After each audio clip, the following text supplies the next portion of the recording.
সরকারি কর্মরত আমরা আগামী নির্বাচনে দেখতে দিতে চাই বিএনপি সরকারি শক্তিশালী এবং এই শক্তিশালী বিএনপি আগামীতে এই সরকারি আসনটি উদ্ধার করে আমাদের নেতারা তারেক রহমানকে ভোট দেবে, এটাই আমাদের দৃঢ় বিশ্বাস। প্রিয় ভাইরা, আমরা শুধু বিএনপিকে শক্তিশালী করতে হবে, আমাদের নেতারা তারেক রহমানের ৩ দফা বাস্তবায়নের লক্ষ্যে প্রত্যেক ঘরে ঘরে এই ৩ দফা মেসেজ পৌঁছায় দিতে হবে।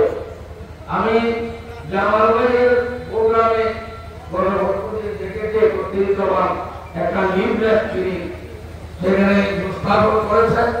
এইভাবে আমাদের বাংলাদেশের প্রত্যেক এলাকায় ৩ দফা লিফলেট প্রচার করে ঘরে ঘরে পৌঁছায় দিতে হবে এবং ৩ দফা মানুষের মধ্যে যদি আমরা ঢুকাইয়া দিতে পারি, সেইগুলো ৩ দফা বাস্তবায়নের লক্ষ্যে বিএনপিকে ঐক্যবদ্ধ করে আমরা বিএনপির সরকার গঠন করে আমাদের নেতারা তারেক রহমানকে আমরা প্রধানমন্ত্রী হিসেবে আমরা দেখতে চাই।